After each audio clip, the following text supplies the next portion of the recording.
Nous sommes aujourd'hui au cœur du nouveau quartier latin parisien, dans une des écoles de langue les plus connues. Il s'agit de l'Institut national des langues et civilisations orientales, connu aussi sous l'acronyme INALCO. Et nous sommes avec notre invité de ce mois-ci, qui est rien de moins que le président de l'INALCO, Monsieur Jean-François Huchet. Monsieur Huchet, merci de nous avoir donné l'occasion de cette interview.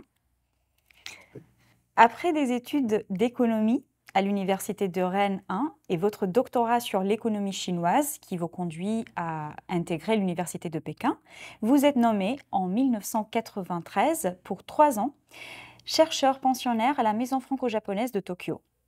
En 1997, vous êtes nommé chercheur au Centre d'études français sur la Chine contemporaine basé à Hong Kong. Vous commencez à enseigner à l'université Rennes 2 et à l'INALCO, respectivement dans les années 2001 et 2003. En 2010, vous soutenez votre habilitation à diriger des recherches avec un travail sur le rôle de l'État dans le développement économique de la Chine et les formes du capitalisme en Asie. Et 1 an après, vous vous qualifiez aux fonctions de professeur des universités en section 15 du Conseil national des universités et vous êtes nommé à l'INALCO. Pourriez-vous nous présenter l'Institut national des langues et civilisations orientales et nous décrire votre parcours au sein de cet établissement? Oui, merci d'abord pour ce portrait. L'INALCO, c'est un institut, comme vous l'avez dit, qui a été créé il y a déjà maintenant un certain temps, hein, qui a été créé en 1795, en plein milieu de la Révolution française. Il y avait à l'époque 5 langues qui avaient été attribuées en quelque sorte à l'INALCO pour former principalement des diplomates et des gens qui allaient finalement faire du commerce avec ce qu'on appelait à l'époque le Levant, hein, qui était principalement, bien sûr, l'Empire ottoman. Et puis très rapidement, ce qu'on appelait les langues puisque ça s'appelait les langues orientales vivantes, on n'avait pas encore pris le nom d'INALCO à cette époque, eh bien, a vu son périmètre s'accroître, principalement au Moyen-Orient, bien sûr, et puis aussi, surtout, très rapidement, en Asie, et puis pendant le courant du 19e siècle, sur la Russie, tous les pays d'Europe centrale, et puis l'Afrique. Et aujourd'hui, nous sommes une institution, vous l'avez rappelé, assez rare hein, dans l'écosystème universitaire à la fois français, bien sûr, mais aussi européen, voire mondial, puisqu'il y a très peu d'universités qui nous ressemblent. Et nous enseignons à peu près 106 langues et civilisations, j'insiste, parce que ce n'est pas séparable. On enseigne la langue et toutes les sciences sociales qui concernent la région considérée.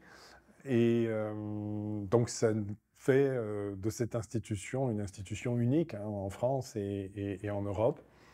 Et nous avons, à côté de ça aussi, à côté de la formation, nous avons également, bien sûr, plusieurs laboratoires de recherche, 14 laboratoires de recherche précisément, qui sont soit spécialisés sur une aire particulière, ou soit plutôt des laboratoires qui travaillent sur les domaines de la linguistique ou sur des domaines comme la littérature, sur des disciplines. Voilà, donc ça fait aujourd'hui une institution qui accueille à peu près 9000 étudiants, dont 1200 étudiants étrangers, et qui est un peu le reflet aussi, bien sûr, des différentes régions du monde que nous étudions, puisque tant du point de vue du recrutement des enseignants-chercheurs qui y travaillent, on a une très grande diversité, on fait partie des établissements où il y a le plus on va dire, d'enseignants-chercheurs étrangers. Et puis, du point de vue voilà, des étudiants qui viennent chez nous, il y a vraiment une très très grande diversité du monde entier qui arrive ici. Voilà, et on forme bien des gens qui se destinent soit à la diplomatie, au métier des relations internationales, au métier du commerce international, qui travaillent dans des organisations non gouvernementales, qui vont travailler dans les métiers de l'édition, de la traduction ou de la communication.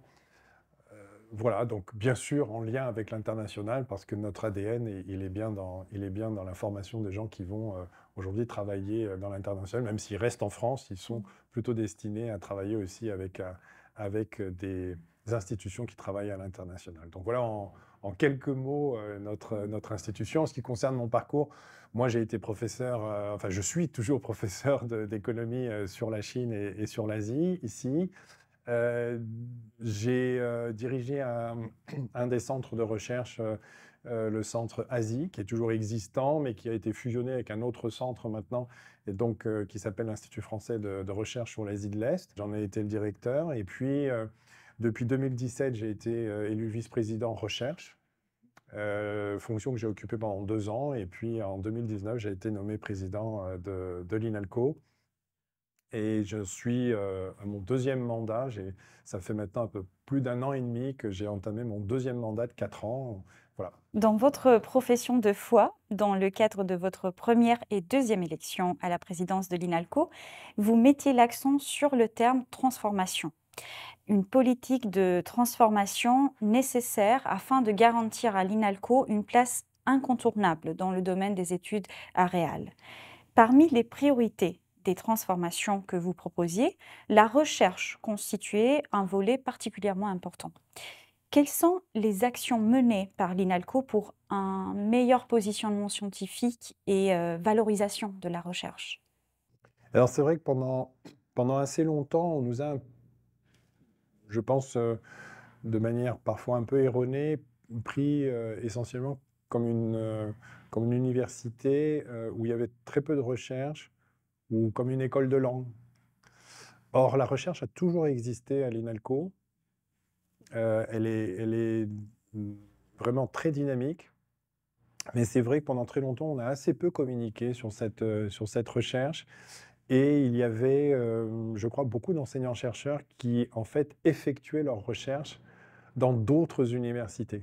Il n'y avait pas eu de structuration de laboratoires, par exemple, ici à l'INALCO, qui permettent d'accueillir, en fait, le travail des enseignants-chercheurs de l'INALCO. Donc c'est, je dirais maintenant, depuis une vingtaine d'années, que des laboratoires se sont constitués à l'INALCO. Certains ont été fusionnés même. Ça a été une première étape. Et aujourd'hui, je peux dire que sur à peu près, on va dire 250 enseignants-chercheurs de la faculté permanente, pratiquement plus aucun chercheur aujourd'hui n'est rattaché à une équipe de recherche qui n'appartient pas à l'INALCO. Donc on a aujourd'hui cet étage de la recherche qui s'est quand même considérablement étoffé et qui est devenu visible en tant que recherche institutionnelle de l'INALCO. Ça, c'était un premier aspect. Le deuxième aspect, ce sont nos relations avec les grands organismes de recherche qui sont le CNRS, l'IRD, l'Institut de recherche sur le développement, ou voire d'autres, mais enfin ce sont les deux principaux avec lesquels nous travaillons. Et nous avons établi aujourd'hui une relation, on peut dire, hein, de travail et de coopération étroite avec le CNRS et l'IRD. Et nous avons aujourd'hui, sur nos 14 équipes de recherche, nous avons 8 équipes qu'on appelle en co-tutelle avec le CNRS, où il y a des chercheurs CNRS aussi qui viennent. Et je dirais que ce travail en coopération avec les grands organismes de recherche est aussi un gage à la fois de qualité et aussi de visibilité pour les équipes et pour les chercheurs. Donc ça, c'est un deuxième grand axe de renforcement de la recherche. Et puis le troisième, c'est, je dirais, un positionnement scientifique plus clair qui vraiment a consisté à nous recentrer véritablement sur la question des études aréales qui englobe toutes les disciplines que nous enseignons ici, mais avec une perspective et une entrée qui est une entrée régionale. C'est-à-dire que nous sommes des spécialistes du Moyen-Orient, avec une discipline qui peut être la science politique ou avec l'économie.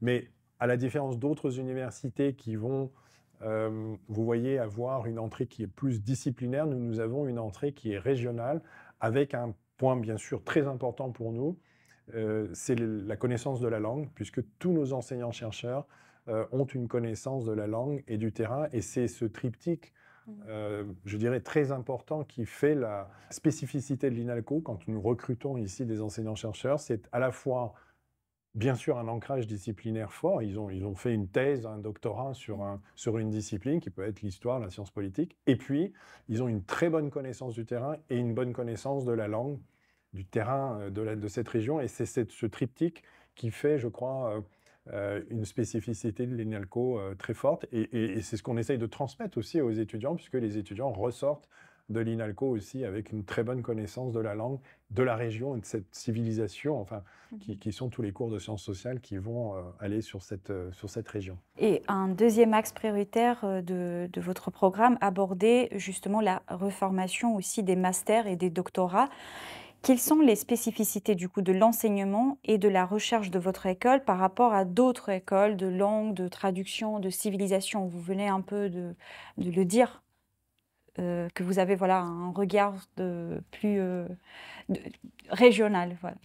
Oui, alors si vous prenez par exemple deux masters importants ici, professionnalisants, on va prendre le master de relations internationales, à peu près 800 demandes par an pour 25 places. C'est un master extrêmement sélectif qui prépare à la fois au concours des cadres d'Orient pour les diplomates français, donc très recherché hein, bien sûr pour la préparation de ce concours, mais qui prépare au nouveau métier des relations internationales.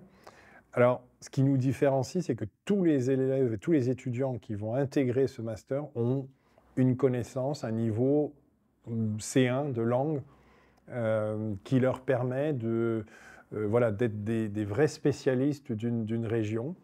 Et ils ont, pendant leur cursus, ils vont continuer cette spécialisation puisqu'on va mutualiser des cours avec les masters régionaux, ce qui permet à la fois d'avoir des cours sur les relations internationales de manière générale, mais aussi de continuer à être et à devenir un expert finalement d'une région et de continuer bien sûr aussi la langue qui va avec. Donc ce sont des étudiants qui vont ressortir avec, vous voyez, une double spécialité, à la fois en relations internationales, mais aussi des bons connaisseurs d'une région. Donc c'est ce supplément, très certainement, qui les différencie d'un cursus de relations internationales qu'on pourrait retrouver dans une autre université. Et c'est ce qui fait que c'est un master qui est très, très prisé par les étudiants. Et en termes de coopération universitaire, au niveau national et international, quels sont les partenaires universitaires de l'INALCO et comment travaille-t-elle avec eux pour diversifier et enrichir le parcours de formation de ces étudiants? Bien sûr, nous sommes un établissement francilien, nous avons des rapports et des coopérations avec la majeure partie des établissements qui se situent à Paris. Nous avons fait néanmoins le choix de faire partie de l'alliance Sorbonne Alliance, qui regroupe l'université Paris 1 Panthéon-Sorbonne, l'université Sorbonne Nouvelle et l'École supérieure de commerce de Paris. Donc nous avons intégré cette alliance au mois de juin l'année dernière. Et d'abord, c'est un pôle de sciences humaines très, très fort, complémentaire pour nous, puisque nous avons, avec Panthéon-Sorbonne et Sorbonne Nouvelle, déjà beaucoup de relations, mais elles vont s'intensifier de par cette décision de rentrer dans cette alliance. Et puis, nous voyons qu'avec l'École supérieure de commerce de Paris, il y a aussi des potentialités assez fortes hein, sur des formations en commun. Donc là, ce partenariat, ce n'est pas un entonnoir par lequel passent toutes nos coopérations sur la place de Paris, mais disons qu'on va rechercher des synergies en matière de formation, de recherche, de vie étudiante. Et donc, nous pensons que c'est par l'intermédiaire de ce type d'alliance assez souple, qui est fondée sur du travail sur projet, que nous allons pouvoir aussi rechercher des complémentarités avec des institutions effectivement aussi très, très prestigieuses, non seulement à Paris, mais aussi à l'échelle internationale.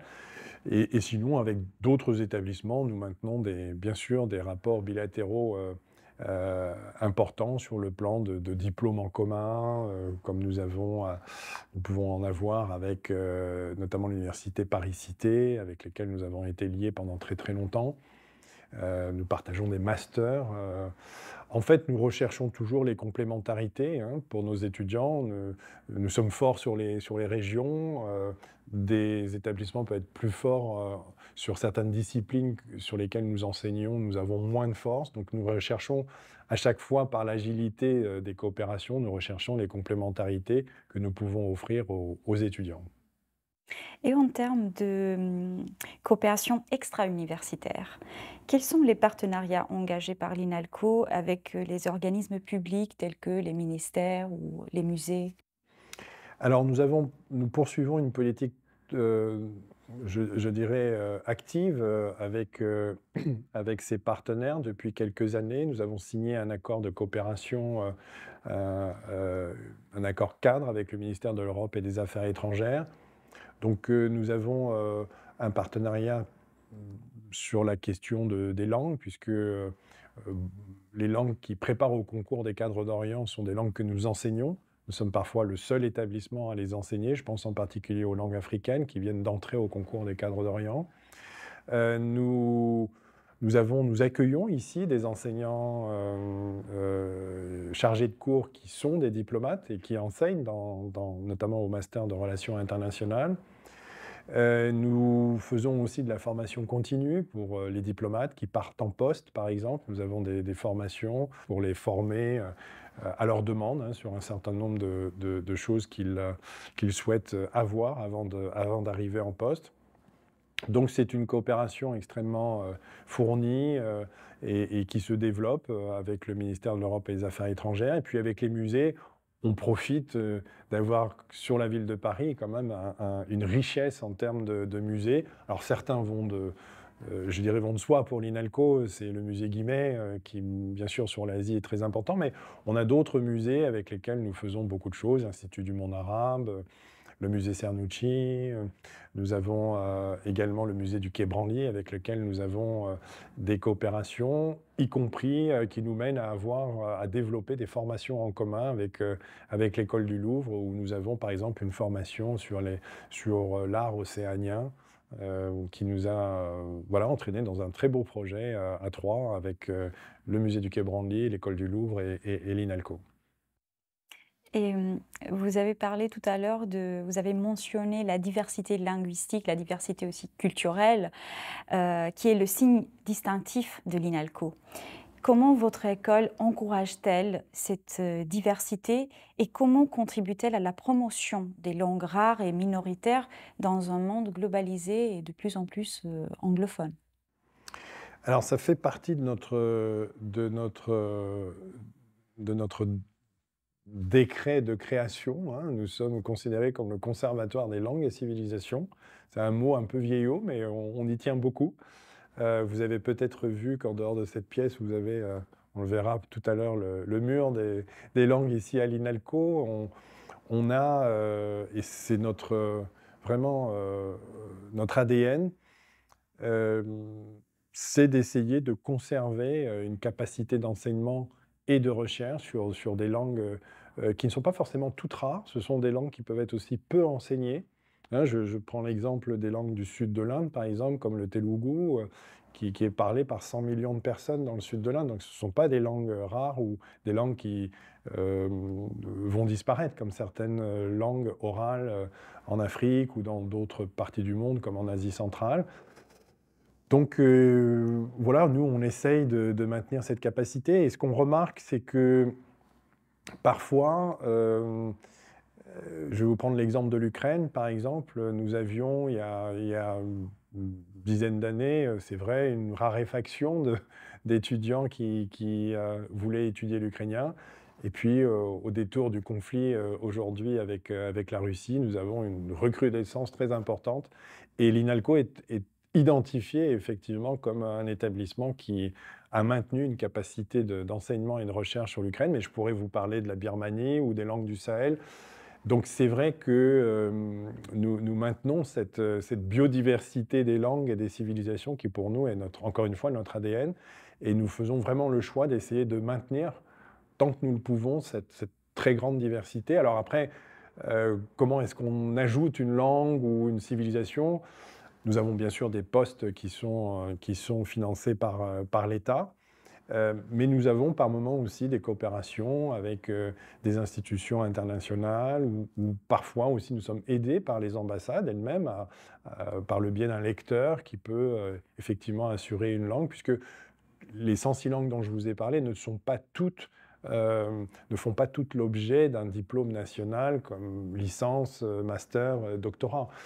Nous en avons 56 comme ça qui font l'objet de diplômes nationaux. Après, vous voyez, il y a une cinquantaine de langues qui sont enseignées soit sur des diplômes que nous appelons des diplômes d'établissement, avec un nombre d'heures de cours qui est plus réduit, ou alors des langues qui viennent en appoint, par exemple, d'une langue où il y a un diplôme national qui est délivré. Je peux parler de l'ouzbek ou du kazakh, où vous avez quelques heures de cours qui vous permettent d'apprendre une langue turcique et qui est offert, par exemple, aux étudiants qui commencent à apprendre le turc. Voilà, donc on a différentes manières de maintenir aussi cette diversité, mais nous y tenons beaucoup parce que nous considérons que c'est notre ADN. Hein. Et toujours dans le cadre de cette diversité et ouverture au monde, existe-t-il des programmes spécifiques pour soutenir les étudiants et les chercheurs venant de contextes moins privilégiés? Alors, nous participons, comme toutes les universités, au programme PAUSE du Collège de France, qui nous permet, depuis maintenant oui, une petite dizaine d'années, d'accueillir des chercheurs dans des pays en conflit, hein, avec des chercheurs qui sont en danger, voire un danger vraiment imminent pour leur personne. C'est un programme important pour nous parce que ça nous permet effectivement d'accueillir des chercheurs qui vont contribuer ici à l'INALCO à enseigner des langues, à enseigner un certain nombre de matières aussi de sciences sociales autour de certaines régions. Et puis après, par notre politique de recrutement, puisque nous avons, comme je vous le disais tout à l'heure, beaucoup d'enseignants qui proviennent de ces aires. Euh, non seulement dans les postes permanents, mais je dirais aussi beaucoup dans nos postes de lecteurs, de répétiteurs, sur les langues et dans les chargés de cours. Nous avons énormément de collègues qui, effectivement, sont natifs de langues et des pays sur lesquels nous avons un enseignement et une recherche qui portent. Dans votre offre de formation, vous proposez un master en traduction spécialisé, un autre master en traduction littéraire ou encore en traitement automatique des langues, un domaine d'études relativement nouveau qui s'impose à grands pas dans le monde de la traduction. Dans quelle mesure l'INALCO réussit-elle à intégrer dans la formation de ses étudiants et suivre le pas des nouvelles technologies, notamment de l'IA et des outils de traduction assistés par ordinateur? Alors c'est un défi comme pour toutes les universités. Je dirais que pour ce qui concerne l'intelligence artificielle, c'est à la fois dans les méthodes pédagogiques, mais aussi dans les méthodes de recherche que l'intelligence artificielle se manifeste et se développe très rapidement. Nous avons lancé une mission récemment sur l'utilisation de l'intelligence artificielle dans les méthodes pédagogiques. Alors vous savez, les enseignants-chercheurs sont libres hein, d'avoir les méthodes pédagogiques qu'ils souhaitent avoir dans leurs enseignements. Il n'y a pas de contrôle de la part de la direction de l'INALCO ou de la part du ministère sur la manière dont vous souhaitez faire vos cours. Il n'y a pas de contrôle. Ceci étant dit, nous sommes très surpris de voir que l'intelligence artificielle fait son entrée très rapidement dans les méthodes pédagogiques et on essaye justement de recenser ces pratiques, de les diffuser aussi. Après, les choses bougent très très rapidement. Il faut aussi qu'il y ait une utilisation qui soit, je dirais, intéressante de ces méthodes. Donc, on aura, je crois, les conclusions de cette mission à peu près vers le mois de juin. On va pouvoir peut-être voilà, mettre en place une politique aussi un peu plus ambitieuse de ce point de vue. Et puis, du côté de la recherche, ça va très très vite. Hein. C'est ce qu'on appelle les humanités numériques, où là, on voit effectivement des collègues utiliser des méthodologies issues de l'intelligence artificielle. Et notamment, nous, ce qui nous intéresse beaucoup, c'est de savoir comment on maintient des capacités de recherche sur des terrains qui se referment, comme l'Iran, la Russie, la Chine, l'Inde, où il est difficile, de plus en plus difficile parfois pour les chercheurs d'y accéder. Donc on a recours aussi, vous voyez, à des traitements qui nous permettent de repérer des discours qui s'y développent, des opinions, en utilisant justement des techniques qui permettent d'analyser comme le traitement automatique des textes, mais pas que. Il y a aussi toute une série de choses et de nouvelles méthodes qui nous permettent, là aussi, de faire de la recherche d'une autre manière ou de compléter aussi des enquêtes de terrain. En ce qui concerne le traitement automatique des langues, c'est, je dirais, en plus ancien, puisque même si l'IA est en train d'accélérer le traitement automatique des langues, il y a déjà une longue histoire. Et nous avons un laboratoire ici qui existe déjà depuis assez longtemps et qui, bien sûr, se met très rapidement au diapason de l'intelligence artificielle. Nous venons de créer une chaire sur l'intelligence artificielle qui va être donc euh, qui va prendre sa place dans ce laboratoire de traitement automatique des langues. Donc pour nous, c'est un enjeu effectivement majeur, mais je dirais que bien sûr, les langues vont pouvoir être apprises plus facilement, mais de manière superficielle. Il n'en reste pas moins que la question de la civilisation qui vous permette d'apprécier quand même tout un contour et tout un environnement va rester crucial dans la connaissance d'une région. Et ce n'est pas votre téléphone portable qui va vous permettre effectivement pour un séjour touristique ou pour faire autre chose, qui va vous permettre de communiquer plus facilement avec d'autres personnes, qui va remplacer cette connaissance extrêmement fine des environnements. Au contraire, je pense qu'on va en avoir besoin de plus en plus et c'est sur ça que nous misons effectivement sur la qualité. Mais bien sûr, il faut avoir aussi recours à l'intelligence artificielle pour améliorer aussi cette connaissance. On va avoir une connaissance de plus en plus peaufinée aussi, non, Tout à fait. Et quels sont les débouchés professionnels pour les diplômés de l'INALCO aujourd'hui? Alors, ça peut être la diplomatie, les ONG, le commerce, tout le monde de l'entreprise, la communication interculturelle, la traduction, vous l'avez dit, bien sûr aussi beaucoup d'étudiants vont travailler aussi dans des organismes, on va dire, plus culturels, comme les musées. Nous avons, dans nos enquêtes, nous voyons que nous avons un taux d'employabilité qui est quand même très satisfaisant. Quand on ressort de l'INALCO, on trouve quand même relativement facilement un travail. Je crois que c'est ce supplément qui est donné par la connaissance d'une langue et puis d'une région qui fait qu'on va se différencier aussi sur le marché du travail. Voilà, ce sont les principaux débouchés pour les Et étudiants le qui fait passent par aussi chez nous. d'offrir des formations pluridisciplinaires. Tout à fait, tout à fait. Et aujourd'hui, quels sont, d'après vous, les principaux défis auxquels votre école fait face et quel axe d'effort comptez-vous cibler pour répondre à ces problématiques, à ces défis? Alors vous savez, le monde de l'enseignement supérieur et de la recherche a évolué très rapidement hein, depuis maintenant 25 ans, non seulement à l'échelle internationale, mais aussi à l'échelle de la France, avec des grands établissements qui ont été créés, des fusions qu'il y a eu. Donc nous avons décidé de rester autonomes, de rester indépendants, de ne pas être dans une fusion avec d'autres universités, car nous considérions que nous sommes un établissement justement pluridisciplinaire et qu'il était difficile de nous intégrer et nous aurions très certainement perdu notre âme, notre ADN.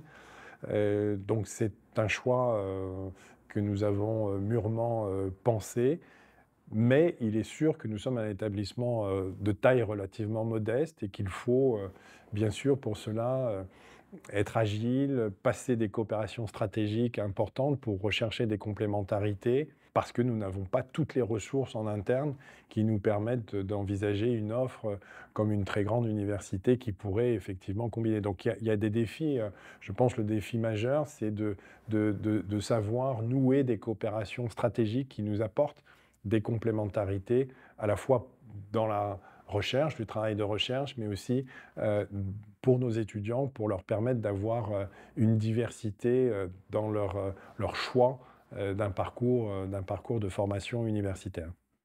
Comme évoqué au début de cette interview, la transformation était et est au cœur de votre plan d'action. Aujourd'hui, 5 ans après votre première élection, comment voyez-vous l'avancement de ce processus de transformation Et quelle est votre vision pour l'école sur les 3 prochaines années?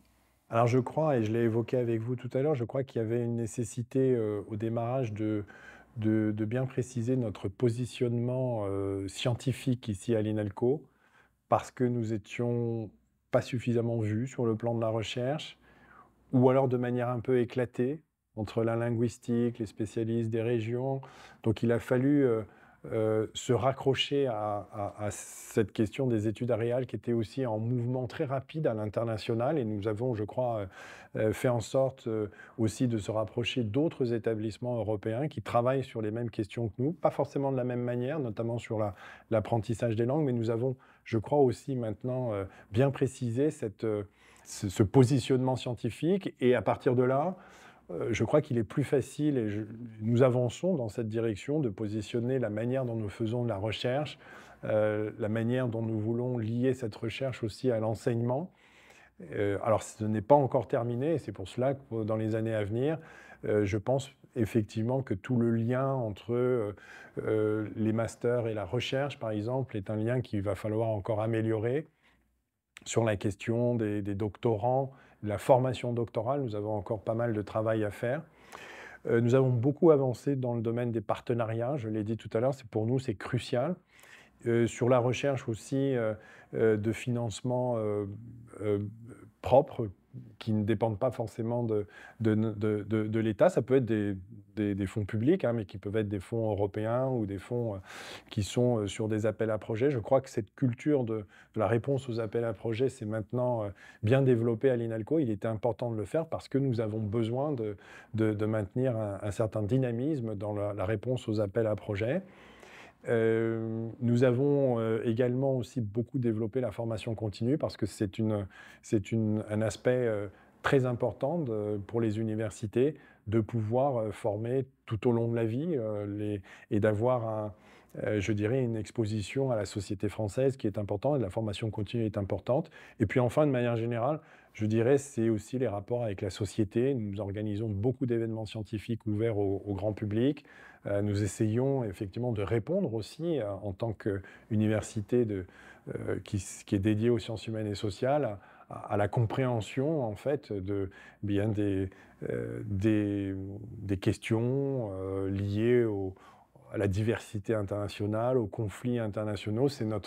Nous travaillons sur ces questions, et donc il nous semble très important aussi d'avoir la possibilité d'y associer la société au sens large du terme. Et pour conclure, quels conseils donneriez-vous aux futurs étudiants qui envisagent de rejoindre votre école? Bah, qu'ils viennent, qu'ils viennent et qu'ils, je crois, découvrent toute la richesse. Vous êtes ici dans un bâtiment où vous pouvez suivre des cours sur un pays, et si vous avez une heure de libre, suivre une conférence sur l'Iran, le soir, aller écouter quelque chose sur la Chine. Il y a une richesse ici à l'INALCO qui, je crois, est enviée par beaucoup d'universités. En tout cas, beaucoup d'autres universités nous disent qu'on a cette diversité internationale qui fait notre spécificité, notre ADN. Et je crois que les étudiants qui sont ici vivent cette diversité internationale. Ils ont très certainement décidé en amont d'avoir fait un choix qui les conduira de toutes les manières à découvrir une langue, découvrir un pays. Parfois eux-mêmes le connaissent. Ce sont aussi parfois aussi des générations, deuxième ou troisième génération, qui veulent récupérer aussi parfois la connaissance d'une langue ou d'une civilisation. Mais disons que c'est cette très grande diversité qu'ils vont pouvoir apprécier quand ils vont venir ici à l'INALCO. Et rappelons-nous qu'il y a aussi des cours de soir, Tout à fait, tout à fait, tout à fait, qui que pas seulement s'intègrent dans... les étudiants de l'INALCO, du coup, peuvent suivre Bien sûr, et voilà, bien profiter sûr, de ces oui, tout cours. à fait, tout Mmh. à fait. Monsieur Huchet, je vous remercie infiniment. C'était un plaisir. Ben, merci à vous.